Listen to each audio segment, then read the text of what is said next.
আসসালামু আলাইকুম রহমতুল্লাহ। কেমন আছেন দিলু ভাই? ভালো আছে? আপনারই তো উন্নয়ন হয়েছে এখানে, আমি বলেছি সেটা আলহামদুলিল্লাহ। নারায়ে তাকবীর, আল্লাহু আকবরের স্লোগান দিয়ে এদেশের সকল মুসলমান যেন ঐক্যবদ্ধ থাকে, এই আহ্বান আপনারা এই দেশের মানুষের কাছে পাঠাবেন। এটাই হচ্ছে আপনাদের কাছে আমার অনুরোধ। এই ফেরাউন নমরুদের দোসররা, এরা যেন আর বাংলাদেশের মাটিতে স্থান না পায়। তো বাংলাদেশে তো এই 15টা বছর নমরুদ ফেরাউনের দোসররা রাষ্ট্রীয় ক্ষমতায় ছিল, যারা এক সময় কি বলবো, এই 15 বছর বিশেষ করে মৌলানা, হুজুর, দাড়ি, মুখে মাথায় টুপি, এই ধরনের লোক দেখলে তো তাদেরকে এরা জঙ্গি বানিয়ে মাসের পর মাস, বছরের পর বছর জেলখানে আটকে রেখে এই যে ইসলামকে নিশ্চিহ্ন করতে চেয়েছিল। আপনারা তো ভালো জানেন, যেহেতু ইসলামিক মানে আপনারা চিন্তাবিদ, হুজুর সাল্লাল্লাহু আলাইহি সাল্লামের জীবদ্দশায় যখন উনি ইসলাম প্রচার করা শুরু করেছিলেন, তখনও কিন্তু ইসলামের বিরোধী শক্তিরা তাকে হত্যা, আক্রমণ বিভিন্ন ভাবে চেষ্টা করেছে। তার অগ্রযাত্রাকে দমিয়ে রাখতে পারে নাই। তখন ইসলামের প্রধান সিপাহ সালার খালিদ বিন ওয়ালিদ ইসলামের পতাকাকে সমুন্নত রেখে নারায়ে তাকবীর, আল্লাহু আকবার স্লোগান দিয়ে সেদিন ইসলামকে সমুন্নত রেখেছিলেন। আমরা চাই, বিশেষ করে আপনাদের কাছে আমার অনুরোধ, ঠিক একইভাবে নারায়ে তাকবীর, আল্লাহু আকবার করে যেন এদেশের ইসলামের পক্ষে শক্তি, বিশেষ করে এই নমরুদ ফেরাউনরা যেন আর কখনো বাংলার মাটিতে ইসলাম ধ্বংস করার ষড়যন্ত্রকারীরা যেন কোনদিন আসতে না পারে, এই জন্য যেন সেই ওই যে নারায়ে তাকবীর, আল্লাহু আকবরের স্লোগান দিয়ে এদেশের সকল মুসলমান যেন ঐক্যবদ্ধ থাকে, এই আহ্বান আপনারা এই দেশের মানুষের কাছে পাঠাবেন। এটাই হচ্ছে আপনাদের কাছে আমার অনুরোধ। আলহামদুলিল্লাহ। আমরা পিতামাতার খেদমত করব তো, মাও মারা গেছে, বাপও মারা গেছে, কি করবেন এখন? দোয়া করবেন। আর আপনার মায়ের বোন কি? খালা। আর বাপের বোন, বাপের ভাই, এদের সাথে সম্পর্ক গভীর রাখবেন, এদেরকে খাওয়াবেন। বাপকে যেমন আদর করেন এদেরকে আদর করবেন। নিকটাত্মীয় সম্পর্ক যারা ছিন্ন করে তারা কোনো দিন জান্নাতে যেতে, মনে রাখবেন, জান্নাতুল ফেরদাউসের উপরে হলো আল্লাহর আরশ। আল্লাহর আরশ এবং জান্নাতুল ফেরদাউসের মধ্যে যেটা লিঙ্ক করে রাখছে সেটা হলো নিকটাত্মীয়র সম্পর্ক। আলহামদুলিল্লাহ, আল্লাহ কবুল করুক, আমরা বলি আমিন। আমরা যে কথাটা বলছিলাম সূরা বনী ইসরাইলের কত নম্বর আয়াত থেকে বলছিলাম বলুন তো? 23 নম্বর। কত নম্বর? 23 নম্বর আয়াত থেকে আমরা আমাদের প্রিয় মেহমানদেরকে স্বাগতম জানাচ্ছি। ওনারা কাজের ব্যস্ততার কারণে বিদায় নিচ্ছেন, তো আল্লাহ ওনাদেরকে সহি সালামতে পৌঁছার তৌফিক দান করুক, আমরা বলি আমিন। আমরা প্রথম শিরক করব না, রাজি আছি তো সবাই? শিরক করব না, শিরকের মাহলে যাব না। আল্লাহ ছাড়া কারো নামে শপথ করাটা কি বলেন তো? জোরে বলেন। শিরক। কোনো কুলক্ষণ সুলক্ষণে বিশ্বাস করাটা কি শিরক? জন্মদিবস পালন করাটা কি? মৃত্যু দিবস পালন করাটা কি? এগুলো করব না আমরা। আল্লাহ আমাদেরকে শিরক থেকে হেফাজত করুন। রাসূল সাল্লাল্লাহু আলাইহি ওয়াসাল্লাম বলেছেন, 3টা কাজ যে করবে বিনা হিসেবে জান্নাতি। প্রথমটা কি? লা ইয়ারকুনা ইল্লাল্লাহ, ঝাড় ফুঁক যা দেব কার নামে দেব? আল্লাহর নামে। 2 নাম্বার, কোনো কুলক্ষণ সুলক্ষণে বিশ্বাস করব না। 3 নাম্বার, আলা রাব্বিহিম ইয়াতাওয়াক্কালুন, সব সময় কার উপর ভরসা করব? আল্লাহর উপর ভরসা করব। যখন পানিতে পুরো এলাকা ডুবে যায়, আমাদের ভরসার স্থল কে? একমাত্র আল্লাহ। আমাদের দুলু ভাইয়ের ভাগনা সহ যারা এসেছেন, আল্লাহ সবাইকে ইসলামের জন্য কবুল করুক। তাদের এই সুন্দর সময়টা আল্লাহ যেন তাদের নাজাতের ব্যবস্থা করে দেয়। এবং দুলু ভাই আপনাদের কাছে দোয়া চেয়েছেন, আল্লাহ যেন তার নেক নিয়তগুলো পূরণ করে দেয়, আমরা বলি আমিন। আমরা ইনশাআল্লাহ এরপরে আমরা যে আলোচনার দিকে যাচ্ছি, পিতামাতাকে আমরা সবসময় দোয়া রাখবো। পিতামাতার জন্য দোয়া যে ছেড়ে দেয়, রাসূল বলছেন, মান তারাকা দুআ লিওয়ালিদাইহি ফাকাদ আনকাতা আনহুর রিজিক, তার রিজিক কমে যায়। এক সাহাবী রাসূল সাল্লাল্লাহু আলাইহি ওয়াসাল্লামের কাছে গিয়ে বলেন, ইয়া রাসূলুল্লাহ, আপনি দোয়া করেন আমার হায়াতটা যেন বেড়ে যায়। রাসূল সাল্লাল্লাহু আলাইহি ওয়াসাল্লাম বললেন, 2টি কাজ করো, পিতামাতার খেদমত করো, নিকটাত্মীয়র সম্পর্ক রক্ষা করো, তোমার হায়াত বাড়িয়ে দিবেন কে? পিতামাতার মতো এত খেদমতের জায়গা পৃথিবীতে আর একটাও নাই। যাদের পিতামাতা নাই, চাচা, মামা, খালা, এদের খেদমত করবেন, এদেরকে হাদিয়া দিবেন। তারপরে রাসূল সাল্লাল্লাহু আলাইহি ওয়াসাল্লাম বলছেন, ওই পিতামাতার কবরে কিছু যা কেটে যদি আপনারা চান তাহলে নাহারুন আজরাহু, একটা নদী, একটা কূপ খনন করে দিবেন, একটা টিউবওয়েল গেড়ে দিবেন, একটা মসজিদ আল্লাহর জন্য বানিয়ে দিবেন, একটা গরিবকে ঘর বানিয়ে দিবেন। তারপরে চাচা চাচি, মামা মামি, খালা খালু, এদেরকে উপঢৌকন দিবেন যেমন দিতেন রাহমাতাল লিল আলামিন। চূড়ান্তভাবে দোয়া করব, রব্বির হামহুমা কামা রব্বায়ানি সাগীরা। এরপরে আমরা যে কাজটা করব, আমাদের এখানে অনেক ধান হয়, ধানের জাকাত আছে, চাউলের জাকাত আছে। আপনারা, আমি জানি না আপনারা ওসর পালন করেন কিনা। 5টা ভাবে ইসলামে জাকাত দিতে হয়। বলেন 5, বলেন 5, 10, 20, 25, 30। এই 5 ভাবে ইসলামে জাকাতের বিধান। 5 কি? এখানে ধরেন একটা খনি পাওয়া গেল, গ্যাসের খনি অথবা কিছুর খনি। ইসলামের নিয়ম হলো যে এলাকায় খনি পাওয়া যায়, ওই এলাকার লোককে ওই খনিজ পদার্থ থেকে 5 ভাগের 1 ভাগ এলাকার গরিবকে দান করে দিতে হয়। আমাদের বাংলাদেশে এই পর্যন্ত কোনো সরকার এটা করে? কথা কন না কেন? করে নাই। করলে আমাদের গরিবরা ধনী হয়ে যেত। 2 নাম্বার, আপনার ক্ষেতের ফসল যদি আসমানের বৃষ্টিতে হয় তাহলে 10 মনের 1 মন কারে দিতে হবে? গরিবকে। কখন দিবেন? ইয়াউমা হাসাদি, ঘরে কেটে আনার সময় না, যখন খেতে কাটবেন ওই খেতে দিয়ে আসবেন। ইয়াউমা হাসাদিহি, আপনি যখন খেতে ধান কাটবেন সেখানেই দিবেন। আর যদি আপনাকে পানি দিতে হয়, সার দিতে হয়, তাহলে 20 মনে 1 মন। এরপরে আপনার যদি 25টা ছাগল থাকে, কি থাকে? ছাগল। এই ছাগলগুলো বাহির করে দেন, বাহিরে খেয়ে দিয়ে ঘরে ঢুকে, আপনার কোনো পয়সা খরচ করা লাগে না, কোনো ফিড কিনা লাগে না। তাহলে 25টা ছাগলে 1টা ছাগল কারে দিবেন? গরিবরে। ইচ্ছা মতো খাসি করবেন, তাহলে দিতে পারবেন। আচ্ছা, খাসি করলে কি মজা বাড়ে? রাসূল জীবনে 1বার খাসির গোশত খেয়েছেন, 1বার সারা জীবনে। আর খাসি করার জন্য কোনো অনুপ্রেরণাও দেন নেই। যে জন্য সারা মিডল ইস্টের কোথাও আমাদের দেশে যে খাসির প্রচলন, এটা নাই সেখানে। আপনি ছাগল দিবেন। আর যদি আপনি ছাগলের খাওয়া কিনেন তাহলে আর দিতে হবে না, খাওয়ার দাম তো অনেক বেশি। আপনার যদি 30টা গরু অথবা ওঁট থাকে, আপনি কিছু খাওয়ান না, এমনি ছেড়ে দেন, বাহিরে খেয়ে ঘরে চলে আসে, তাহলে 30টা থেকে 1টা গরু কাকে দিতে হবে? গরিবকে দিতে হবে। 1টা ওঁট গরিবকে দিতে হবে। এইভাবে যদি আমরা জাকাত দেই, এই আপনাদের এই খেতে যা ধান হয় এগুলো যদি জাকাত আমরা আদায় করি, কোনো গরিব থাকবে? থাকবে না কোনো গরিব।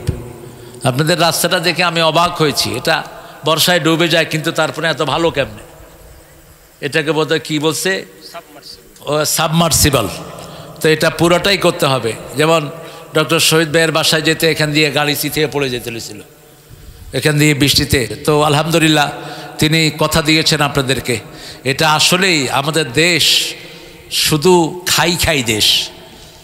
একটা বেডির কামের পোলা যদি 600 কোটি টাকার মালিক হয়, ওই দেশটাকে কী হারে সে লুট করেছে চিন্তা করেন।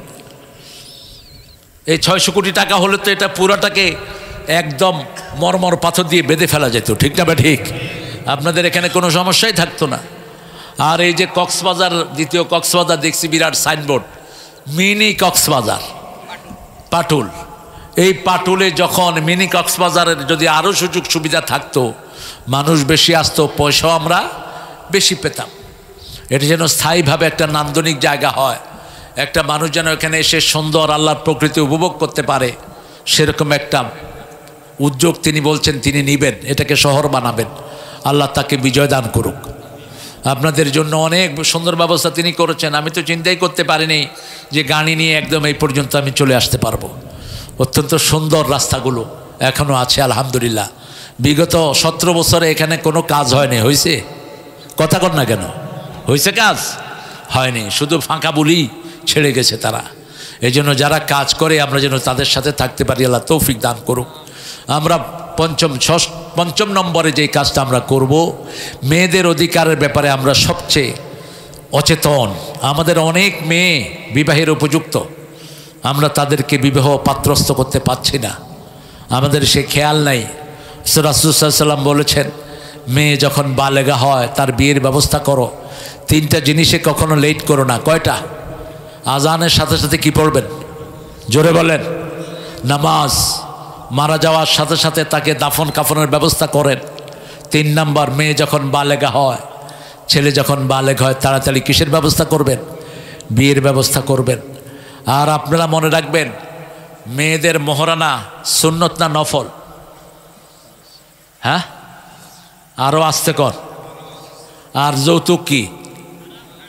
যৌতুক অবশ্য নাই আপনাদের এখানে, এটা একটা ভালো কাজ। যৌতুক নাই আপনাদের এখানে, আল্লাহ যৌতুক মুক্ত করে দিক।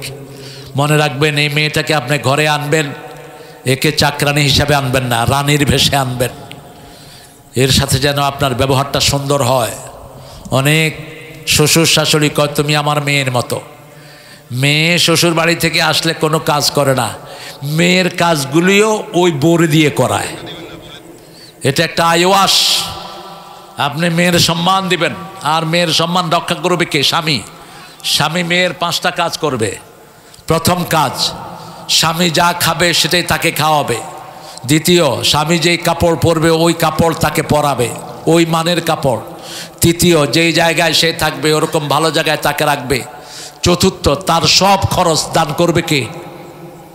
স্ত্রীর সব খরচের দায়িত্ব কার? আরও জোরে বলেন না কেন? স্বামী। পঞ্চম, স্ত্রীর কেউ যদি বেইজ্জতি করতে আসে, স্ত্রীকে রক্ষা করবে কে? স্বামী। 34 নম্বর আয়াত, আর রিজালু কাওয়ামুন আলান নিসা। আল্লাহ রাব্বুল আলামিন বলছেন, আমি পুরুষকে কাওয়াম করেছি। কাওয়াম শব্দের 5টি অর্থ। কাওয়াম মানে হলো all the time he is ready to protect her. কাওয়াম। কাওয়াম মানে হলো সব সময় সেই স্ত্রীর পাশে থাকবে।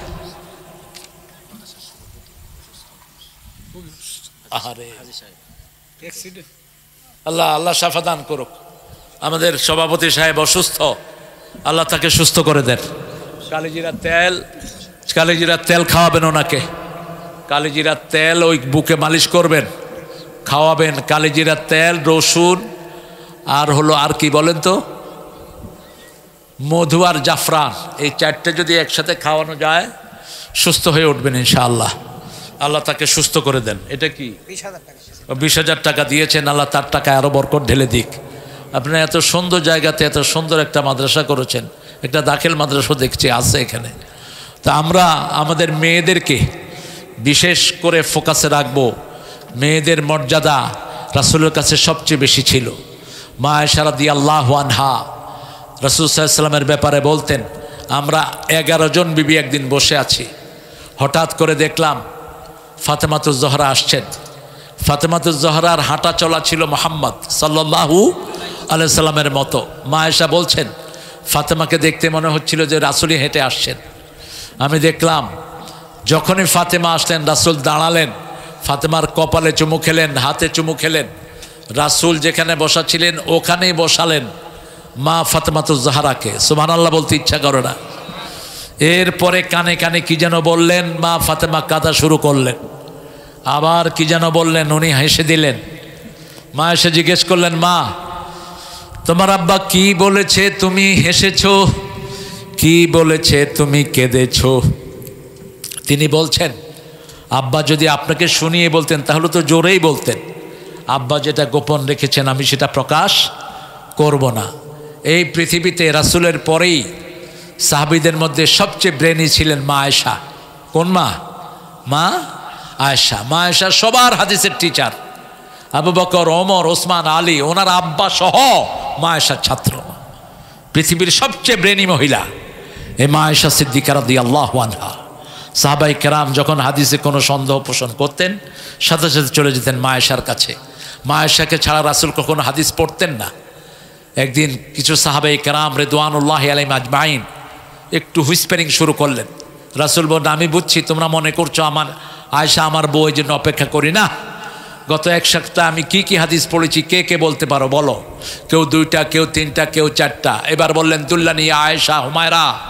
আপনারা জানেন রাসূল কোনো বিবিকে নাম ধরে ডাকতেন না, একটা সুন্দর নামে ডাকতেন, একটা সুন্দর নামে ডাকতেন, একটা প্রিয় নামে ডাকতেন। আমাদের তো অনেক লোক আছে পেতনি বলেও ডাকে বোরে। এরকম পোড়া কপাল আছে না, যা ইচ্ছা তা বলে ডাকে। খবরদার এটা যেন না হয়। একটা সুন্দর নামে তাকে ডাকবেন। হুমায়রা ডাকতেন লালি, আয়েশাকে আব্দুল্লাহর মা ডাকতেন, আয়েশাকে ইশ ডাকতেন, 3টা নামে ডাকতেন। রাসূল সাল্লাল্লাহু আলাইহি সাল্লাম বললেন, দুল্লানি ইয়া হুমায়রা, হে লালি, লালমণি তুমি বলো। এবার 1 সপ্তাহ শুরু থেকে শেষ পর্যন্ত দাড়ি কমা সহ সব তিনি মুখস্থ বলে দিলেন। সাহাবাই কেরাম মনে করলেন রাসূলের হাদিসের জন্য জীবন্ত টেপ রেকর্ডারের নাম হলো মা আয়েশা সিদ্দিকা রাদিয়াল্লাহু আনহা। আমাদের ঘরে এরকম আয়েশা আছে না নাই? আপনাদের সবগুলো বাচ্চাকে কোরআনের মাদ্রাসায় ঢুকিয়ে দেন। বিগত 17 বছর বাচ্চাদেরকে ধ্বংস করে দেয়া হয়েছে। অন্যদিকে সারা পৃথিবীতে কোরআনের জন্য ফার্স্ট হয়েছে বাংলাদেশের ছেলেরা, ঠিক না? ঠিক। এই 20 বছরে সারা পৃথিবীতে সবচেয়ে বেশি পুরস্কার কোরআনে এনেছে কোন দেশের ছেলেরা? আমাদের দেশের ছেলেরা। আপনার ছেলেও তাদের মধ্যে একজন হতে পারে। আপনি দিয়ে দেন, মাদ্রাসাগুলোতে দিয়ে দেন। অনেক মাদ্রাসার ওস্তাদদের বাচ্চাদেরকে টিচিং মেথডটা ভালো জানা নেই। ডক্টর শহীদুল্লাহ ক্লাস করাচ্ছেন এই ব্যাপারে। বাচ্চাকে কিভাবে হ্যান্ডেল করতে হয় 99.9 মাদ্রাসার টিচারদের সেই জ্ঞান নেই, কিন্তু তারপরেও তারা চেষ্টা করছেন। আপনারা আপনাদের বাচ্চাগুলোকে, বিশেষ করে এই এলাকার কোনো বাচ্চা যেন কোরআন থেকে দূরে না থাকে। কারণ আপনার বাচ্চা, আপনার ও যা পড়ে ওটা আপনার আমলনামায় উঠবে। আপনি কি আমলনামায় উঠাচ্ছেন? আপনার আমলনামায় উঠতেছে আগডুম বাগডুম ঘোড়াডুম সাজে, হাট্টিমা টিম তারা মাঠে পাড়ে ডিম। আর যারা কোরআনের মাদ্রাসায় যায় তাদের পিতামাতার আমলনামায় উঠছে আউযু বিল্লাহি মিনাশ শাইতানির বিসমিল্লাহির 30 পারা কোরআন উঠতেছে। কোনটা আপনি উঠাবেন আপনি ঠিক করেন। এই বাচ্চারা আপনাকে পায়ের তলায় দিবে। সূরা ফুসসিলাতে আল্লাহ বলছেন, ওয়াকালাল্লাযীনা কাফারু রাব্বানা আরিনাল্লাযীনা আযাল্লানা মিনাল জিন্নি ওয়াল ইনস নাজআলহুমা তাহতা কদামিনা লিয়াকুনা মিনাল আসফালিন। কাফেররা বলবে, show us those people who made us stray, ওদেরকে দেখিয়ে দেন যারা আমাদেরকে গোমরা করেছে, তাদেরকে পায়ের তলায় দেব। তারা পরে যাবে, তারা আমাদের পায়ের তলায় থাকবে, তারপরে আমরা জাহান্নামে হব। আমরা আমাদের সন্তানদেরকে দিয়ে নাজাত পেতে চাই, আমাদের সন্তানদেরকে দিয়ে আমরা জান্নাতে যেতে চাই, ঠিক না? বা ঠিক। আমরা কত সৌভাগ্যবান যদি আমার ছেলেটা হাফেজ হয়। ওই পিতামাতা কত সৌভাগ্যবান যার জানাজা পড়ায় তার সন্তান নিজে, যার জন্য সন্তান নিজে দোয়া করে। আপনি ভাড়াটিয়া হুজুর দিয়া দোয়া করায় কি পাবেন আপনি? অনেক পয়সাওয়ালারা যখন মারা যায়, ছেলেরা মাদ্রাসায় পয়সা দিয়ে যায়, আমার আব্বার জন্য একটু দোয়া করো। তা আপনার আব্বার জন্য আমার দোয়া কতদূর হবে বলেন? আপনার আব্বার জন্য আমার ফিলিংসটা কতটুকু হবে? আপনি যখন দোয়া করবেন আপনার চোখে কি থাকবে? পানি থাকবে। আপনি যখন দোয়া করবেন সরাসরি কবুল করবেন কে? আল্লাহ বলছেন 3টা জিনিস আল্লাহ কখনো ফেরত দেন না। 3টা দোয়া। কয়টা দোয়া? 3টা দোয়া ফেরত দেন না। প্রথম হলো মুসাফিরের দোয়া, আল্লাহ ফেরত দেন না। 2 নম্বর দোয়াউল ওয়ালিদ ওয়ালাদি, সন্তানের জন্য পিতামাতার দোয়া, পিতামাতার জন্য সন্তানের দোয়া আল্লাহ কখনো ফেরত দেন না। 3 নম্বর মজলুমের দোয়া আল্লাহ ফেরত দেন না। দাওয়াতুল মজলুম মুস্তাজাবাত, যখন কোনো মজলুম হাত তোলে আল্লাহ তার হাত ফিরিয়ে দেন না। এই জন্য বিগত সরকারকে আল্লাহ সমূলে উৎখাত করে দিলেন, কারণ মজলুমের সংখ্যা এত বেড়েছে, মজলুমের আহাজারিতে এই জমিন তাদের জন্য হারাম হয়ে গেছে, ঠিক কিনা? কিরকম দাপটের সাথে ছিল তারা, কিন্তু আধা ঘন্টার মধ্যে পুরা দেশ সাফ, পুরা দেশ সাফ। আর্মিদের কিছু কিছু বেয়াদবি করেছো তোমরা, অন্যায়ভাবে সমস্ত নেতাদেরকে পার করে দিয়েছ। মনে রেখো, মজলুমের বদদোয়া কখনো মিস হয় না। তোমরা যারা অন্যায়ভাবে এইসব ডাকাতদেরকে পার করেছো, এখনো তাদেরকে ফিরিয়ে এনে বিচারে আওতায় আনো, তা না হলে আল্লাহর বিচার আছে না নাই? অত্যন্ত নিখুঁত তার বিচার। আমরা চূড়ান্তভাবে 5টা জিনিসের সবক আজকে এখান থেকে নিয়ে যাব। প্রথম, আমরা শিরক করব না। বেদাত ব্যবসা আপনাদের এখানে নাই? বেদাত আছে? কথা কর না কেন? হ্যাঁ, রমজানে মাইক দিয়ে ডাকছেন তো না সেহরির সময়? আজান, আহা, সারা দেশে যদি আজান হইত। সারা দেশে কি করছে জানেন? উঠেন উঠেন, সেহরির সময় হইয়া গিয়াছে, আরেক বেটা মাইকে ঘোষণা করতেছে যে বাড়ির লোকেরা আমার খাওয়া দিবা, আমি দেখছি তোমরা গোস্ত কিনে আনছো, গোস্ত যদি না দাও এখনই আজান দিয়ে দেব। কত বড় বেয়াদব! এখনই আজান দিয়ে দেব, তোমরাও সেহরি খেতে পারবা না, আমিও খাবো না। বেটা ছাগল কোথাকার, মসজিদ কি তোর বাপের জায়গা? মূর্খ! মসজিদে মরা মানুষের ঘোষণা দেওয়া জায়েজ নাই। রাসূলের কাছে এক সাহাবী এসে বলছেন, ইয়া রাসূলুল্লাহ, আপনি দোয়া করেন আমার জন্য ব্যবসায় বরকত হয়। রাসূল বলছেন, এই তোমরা দোয়া করো এর ব্যবসা যেন ধ্বংস হয়ে যায়। কোনো ব্যক্তিগত কাজের জন্য মসজিদ না, মসজিদে সবার জন্য হবে, মসজিদে আল্লাহর কালেমাটা উচ্চ হবে। রাসূল সাল্লাল্লাহু আলাইহি ওয়াসাল্লামের সময় সেহরির আজান হতো আর ফজর আজান হতো। এক আজানে সেহরি শুরু, আরেক আজানে সেহরি শেষ। সেই সিস্টেম উঠায়া দিয়া ইচ্ছা মতো এক একটা নিজের বন্দনা, ওইটা সেটা, দুনিয়ার যত ঘোষণা সব মাইক, এগুলো বেদাত। আর মনে রাখবা মূর্খরা, কুল্লু বেদাতিন দালালাহ কুল্লু দালালাতিন ফিন্নার।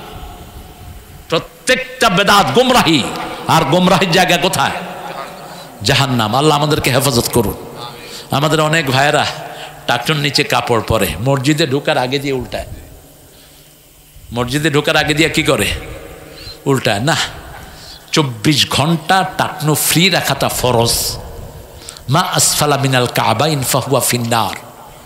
যেটা আপনার টাকনুর নিচে চলে যাবে সেটা জাহান্নামের আগুনে জ্বলবে। মেয়েরা তোমরা পর্দায় থাকবা।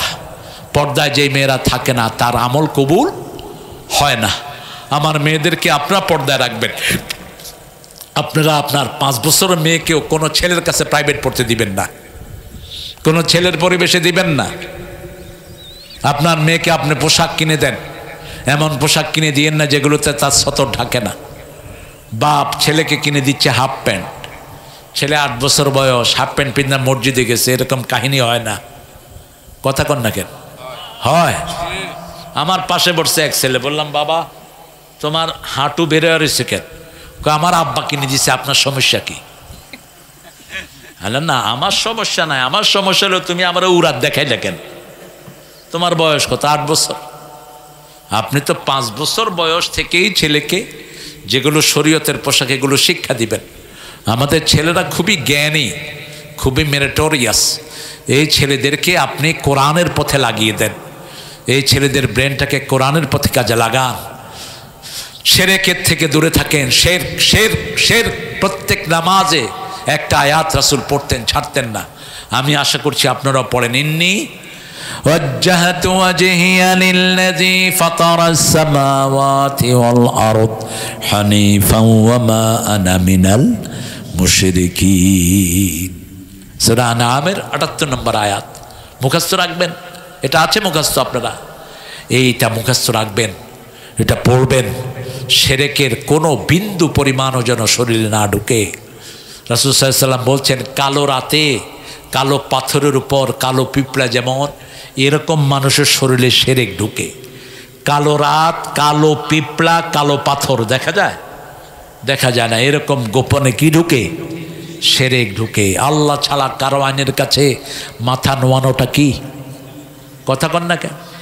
আল্লাহ বলছেন আমার দস্তুর অনুযায়ী পড়াবা, আমার কোরআন পড়াবা। আপনি সেখানে পড়াচ্ছেন সেকুলার পড়াশোনা, আপনি শিরক করছেন।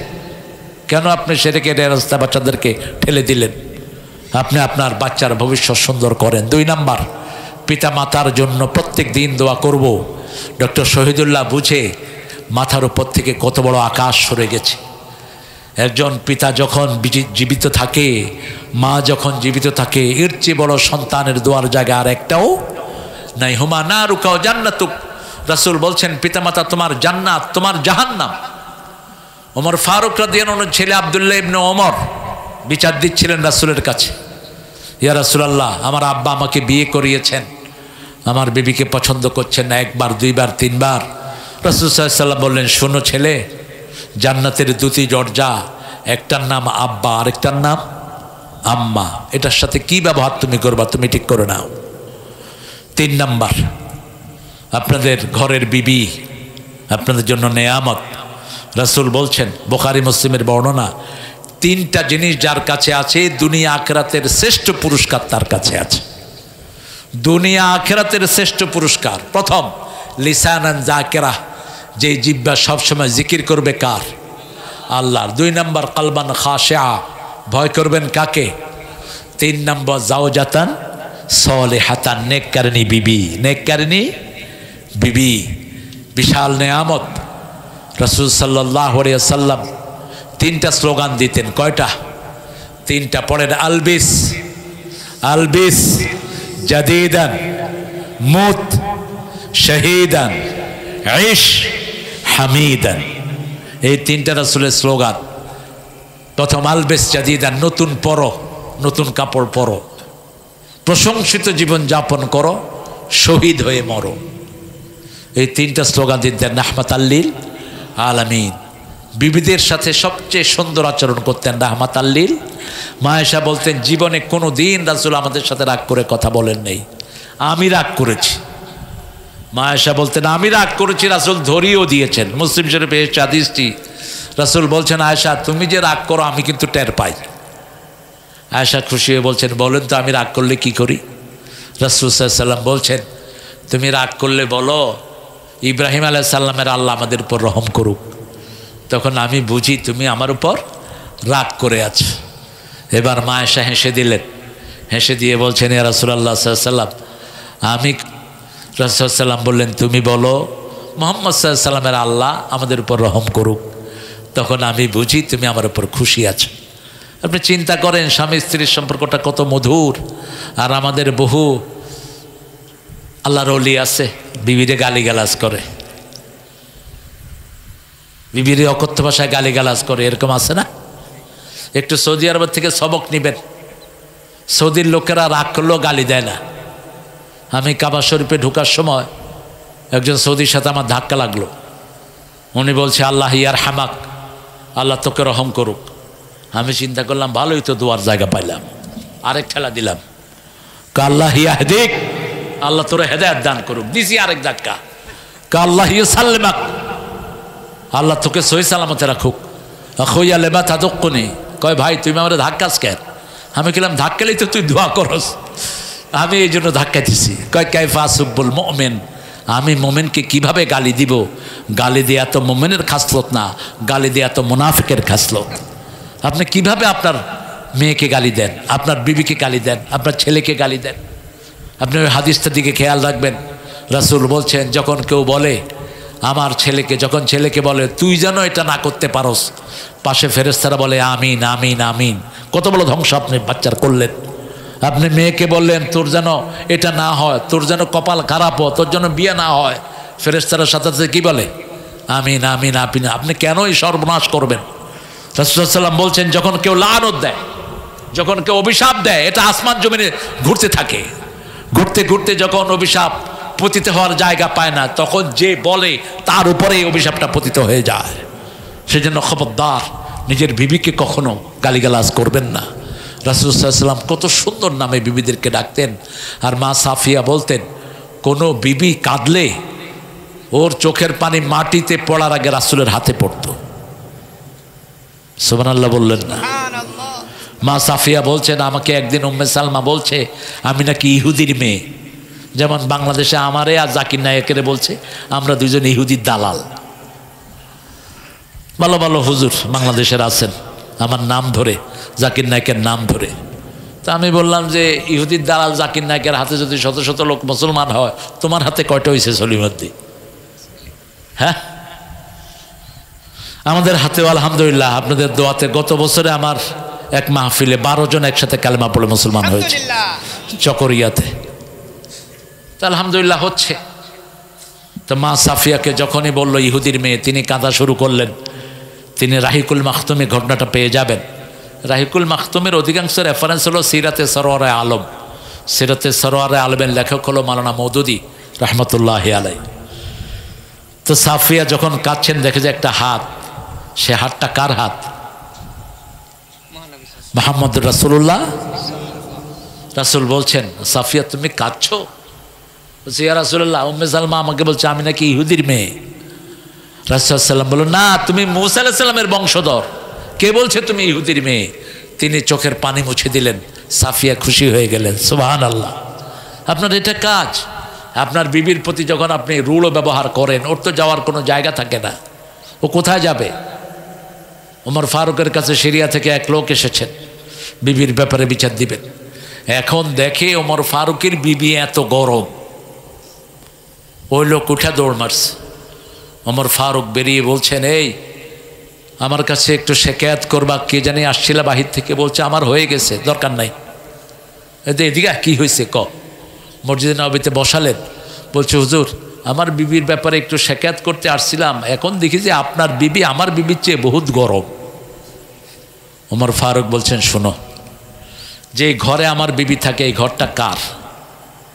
বলছে আপনার ঘর, আল্লাহর পক্ষ থেকে আল্লাহ আপনাকে দিয়েছেন, ঘরটা আপনার। সন্তানগুলো, যেই সন্তানগুলো আমার বিবি দেখাশোনা করে, এগুলো কার? কথা কন না কেন? এগুলো আমারই, রান্না বাড়া করে, আমার কাজ। এবার ওমর ফারুক ঘুরলেন, ঘুরে বললেন, শোনো, একটা মেয়ে নিজের বাড়ি ঘর ছেড়ে সারাদিন তোমার ঘরে পড়ে থাকে, তোমার সন্তানদেরকে লালন পালন করে, তোমার জন্য রান্না বাড়া করে, তুমি তার দুই একটা গরম কথাও শুনতে পারবা না? তুমি তাকে কি অধিকার দিয়েছ? একটু চিন্তা করেন তো মেয়েদের কাজের কথা। আমাদের দেশের মেয়েদের মতো মজলুম এত বেশি কাজ দুনিয়ার কোনো মেয়েরা করে না। রান্না বাড়া করে কারা বলেন? এই যে আজকে আমারে পাখির গোস্ত, হাঁসের গোস্ত, তারপরে মুরগির গোস্ত, খাসির গোস্ত, গরুর গোস্ত, কয় পদ? 5 পদ শুধু গোস্ত।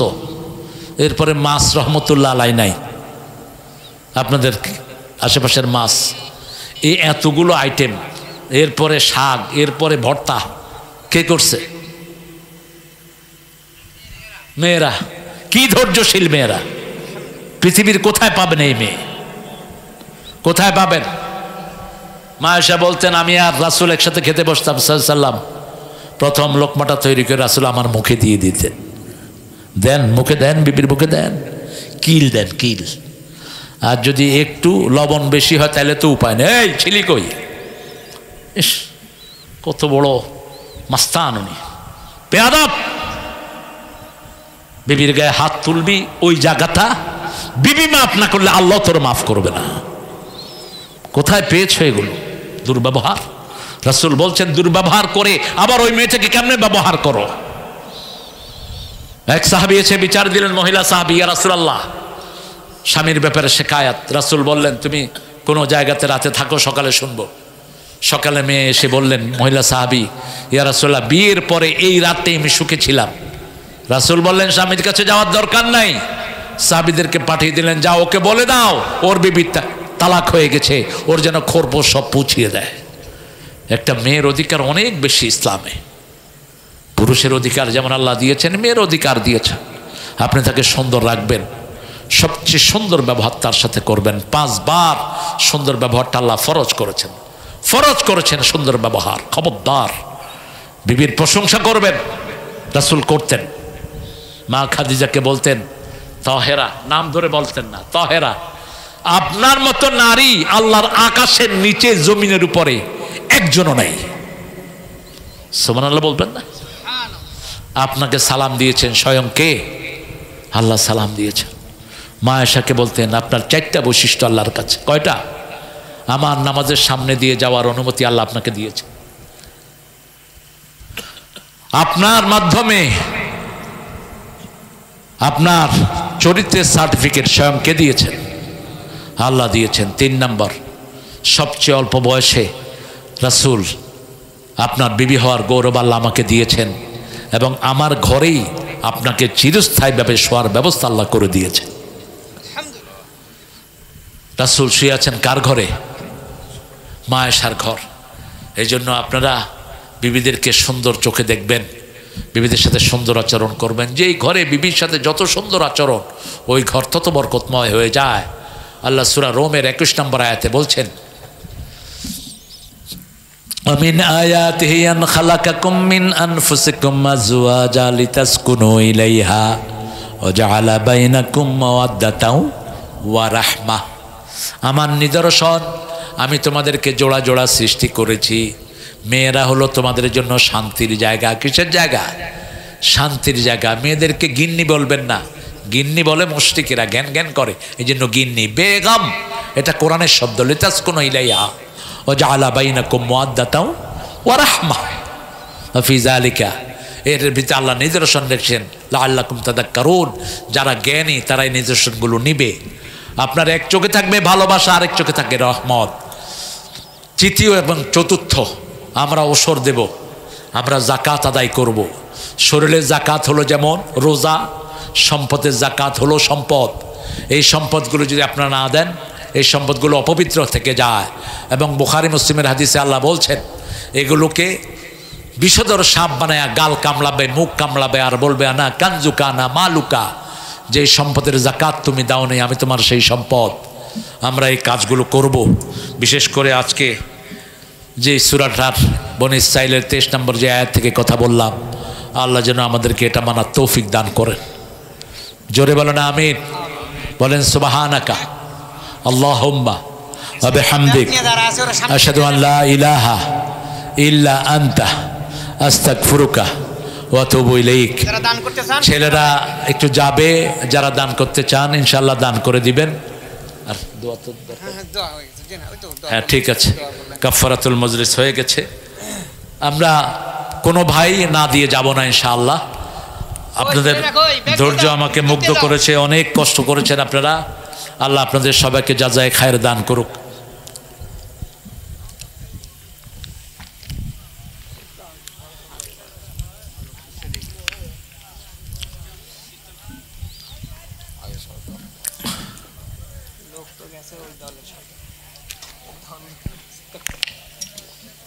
আলহামদুলিল্লাহ, শুকরিয়া, শুকরিয়া, আলহামদুলিল্লাহ, শুকরিয়া, শুকরিয়া, আলহামদুলিল্লাহ।